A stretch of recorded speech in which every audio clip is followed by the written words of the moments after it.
They're even calling them the Friday the 13th downgrades. 9 European nations that saw their creditworthiness reviewed by Standard & Poor's last week. Most, like Italy, Spain, and Portugal, have been there before. Here in France, though, many calling it a shock. Even though the French were warned it was coming, losing AAA rating for the first time since 1975, a bit hard to stomach. Now, beyond bruised egos, what does a downgrade really mean? Monday, normal trading day, Paris stock market up slightly, yields on French Treasury bonds down, the euro gaining ground on the dollar. What does it do, though, is weaken Paris's bargaining position with Berlin, with the two nations no longer on equal footing on paper. With less than 100 days to go before France picks a new president, Nicolas Sarkozy's rivals have come out guns a-blazing over the matter. It's not just in France, where timing's an issue. Italy trying to push through reform. And Greece caught up in crunch talks over a possible default on its debt. We're going to be looking at the political fallout and the consequences for France, for Germany, and for the rest of Europe. Today in the France 24 debate, we're looking at Europe downgraded, and with us to discuss it, Fabienne Keller. She is a senator for the ruling UMP party in this country. Thank you for joining us from Strasbourg, France. Yes, hello. Good evening. And also in Strasbourg, Yorgo Chatzimarkakis, member of the European Parliament for the Alliance of Liberals and Democrats. He's German. Thank you for being with us. Jean-François Robin, head of strategy at Natixis Asset Management. And Harold Howe, who teaches at the Swiss Finance Institute and at the University of Geneva. Thank you for being with us. And we want to thank you for weighing in on the conversation on the France 24 Debate Facebook page and on Twitter. Our handle here is @FrançoisF24. The first question, I'm going to turn to the professor here amongst us. Is this in a way fake news? I mean, I listened to the French radio this morning, and they were saying how in France, on average, a 20-year loan for 20-year interest rate if you want to buy a house, it's something like 4.2%, and it might go up to 4.5 as a result of this credit downgrade. What's the real impact on ordinary people of all Right. this? Is it false news? Yeah. I mean, what you just said about the market reaction being relatively muted suggests that the market, in fact, anticipated this. So from the point of view of the financial market, it's probably not big news. But in the realm of politics, which is marked by symbolic dimensions, it is, of course, big news, as you see from the reaction of the public, of the press. It also is important news in terms of the political process in Europe. So there are two levels on which you can judge this event. If you look at the issue of how this news is, how the countries have been downgraded, before we look specifically at France, there's the map for all of Europe, and we see that among the countries downgraded, there's no hard and fast rule. Austria's growth buoyant, its public deficit 72% of GDP, well below the 82% of Germany or the 86% of France. Again, we don't quite understand, for ordinary citizens who don't know much about economics, we don't quite understand what's the rules in this game. Well, probably, maybe just to be cynical, is to make sure that France is not alone is being downgraded and losing its AAA in the first place. More seriously, maybe for Austria, there's a big concern among the rating agency and the market as well, because we see that the spread of Austria and France is really much the same at the moment. Probably the big concern here is the exposure of the banking system to the Hungary, for instance, in Austria. So it's more like the banking system which is leading the way concerning Austria compared to France, for instance. Now, Austria's growth, as we mentioned, buoyant, but really what Standard & Poor's was saying when they explained all of this at the end of last week was that when they put the 16 Eurozone sovereign on credit watch back in December, it was, you could say, a political message, a message to the politicians ahead of that last European summit that took place in December. We said at the time that to assuage investor concerns that a greater sharing of the fiscal debt and the fiscal flows at a euro level would likely to be necessary, in addition to some economic reforms. The measures that have been taken so far simply to tighten the fiscal rules, we think is a misdiagnosis of the problem, which we see more of one of competitiveness. Fabien Keller, what's your reaction to that? That it's been all about belt tightening so far, and really what the credit rating agency was saying was that politicians are sort of short on ideas when it comes to spurring growth. May I say that today was a good news because Moody's did not change the rating of France. So this puts another look to the decision of Standard & Poor's. So the analysis of those agencies can be a little different depending on what aspect of their analysis they stress on. Secondly, may I say that, as you explained, all of this was already included in the market prices.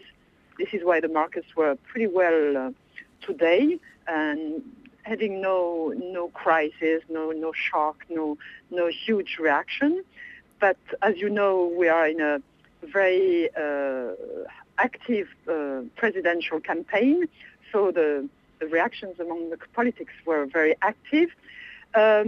Even if the main challenger of Mr. Sarkozy, François Hollande, is obliged to be reasonable, because the issue is, as you said, budget deficits, how we are going to master this together, and how is the European Stability Fund going to be really more efficient and with more integrated decisions.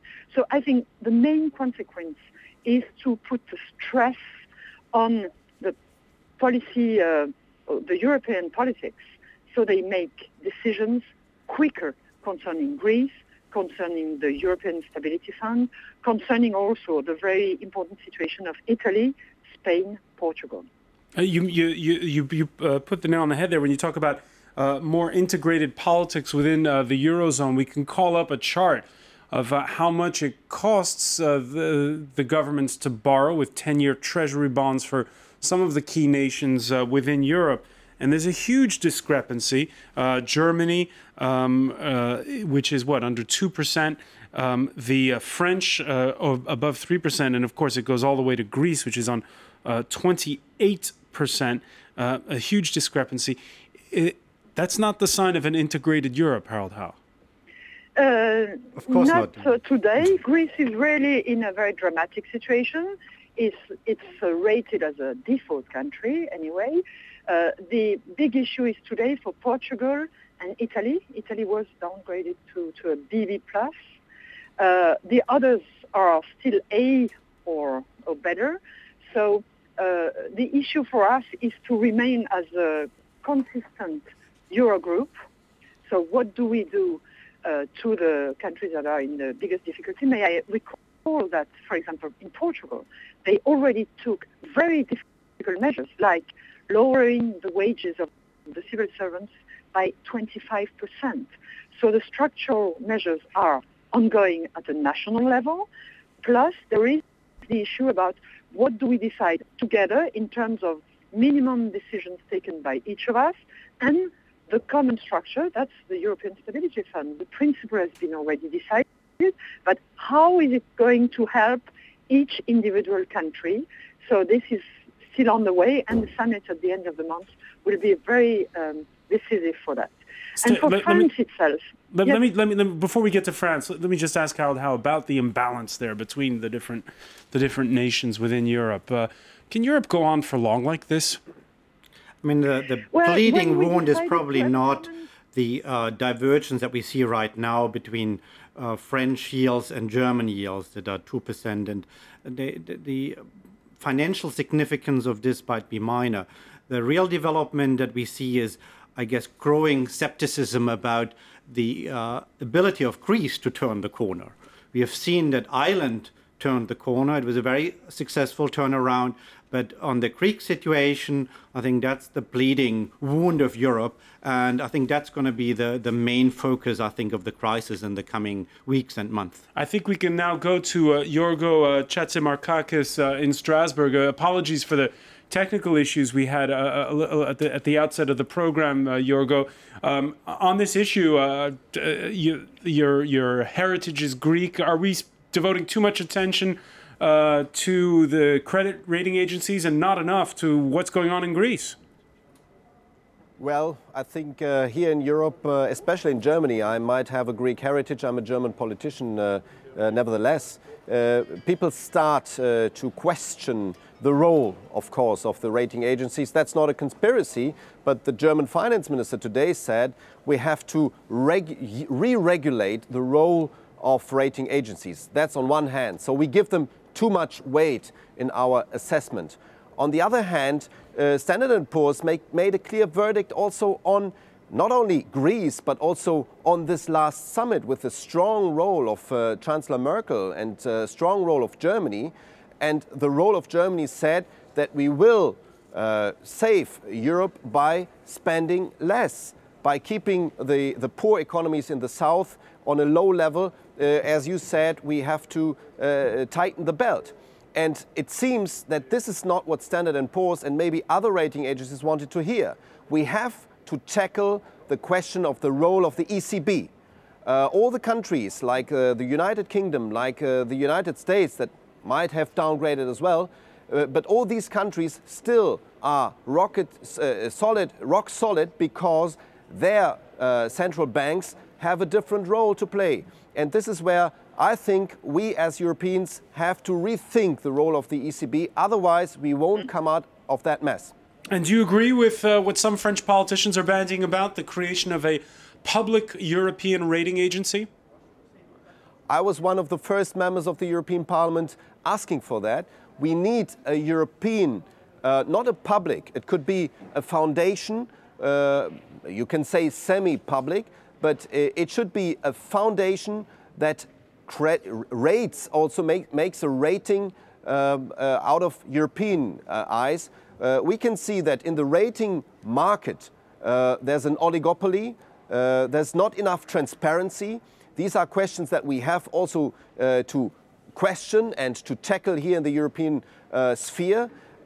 We made ourselves much too dependent from the rating agencies, and we did not ask for more transparency. That has to be changed. We had a crisis committee here in the European Parliament that came to the same conclusion. We need a European credit rating based on a foundation. Let me ask you, Jean-François Romain, is this shooting the messenger if we're complaining about the rating agencies? A bit like that, yeah, because I think it's, I agree with all the criticism we can make to the rating agencies, but in this very case of last Friday downgrade by S&P, I think S&P is quite right in its assessment. We don't have to miss the target. What the message is. In fact, your bank did its own math. What did it come up with? Well, we had our own calculation about the French rating, and clearly the French rating now was not a AAA anymore. It should be on the AA world. A AA plus is good to us, but clearly I think the so rating agency... So you think it should have been downgraded 2 notches instead of 1? I think 2 notches is quite good. At the end of the day, we at the moment have quite good figures from the French. It's not that bad. But clearly what the message is, in my view, is that S&P is sending a message to the politicians. They want some more ambitious measures taken by Europe at the Eurozone level by the politician. I think that's more like the message. They're not addressing that much national credit ratio, etc. They are talking about the Eurozone policy making. All right, let's take a look at how the news was digested here in France over the weekend, both in the French government and in the opposition.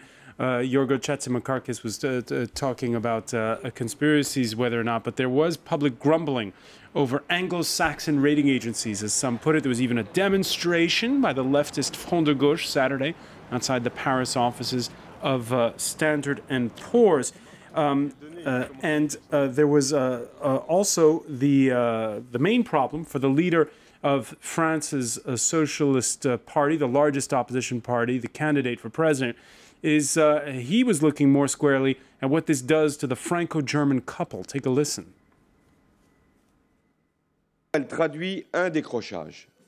It shows how France has lost ground compared to Germany, since we no longer rank in the same category of countries. Germany has kept its AAA. We have lost it. All right, that's the reaction of the head of the French socialists, the loss of parity with the Germans. On the campaign trail, among the minor candidates, what comes up the most often is the issue of hurt pride. The path that was chosen, the course that was charted, the goal that was set have not been reached. Not only have they not been reached, but today they have led to France's humiliation and the downgrade of our country's rating. This decision is a declaration of war against France. First they attack Greece, Portugal, Italy and Spain, and now they attack France. We have to show we won't accept it. It is clear that neither Nicolas Sarkozy, François Bayrou, nor François Hollande have a solution to save our country, protect our country against the coming financial disaster. This path is terrible. We are following Greece, Spain, and Portugal. Fabienne Keller, you heard there a sample of those reactions from the opponents. There really is a lot of hurt pride, it seems, though, in France. I think this is really politics in the context of our presidential election in 98 days now. So they, of course, exaggerate the people representing the small parties because that's a way to push out the socialists and Nicolas Sarkozy.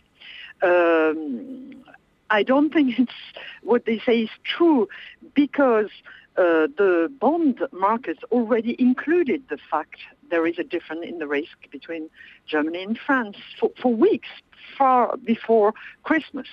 And we are not alone in this situation. We are at the same level as Austria and at the same level as the United States. But when you hear dissident right-wing candidate Dominique de Villepin talk about France's humiliation, what's your reaction?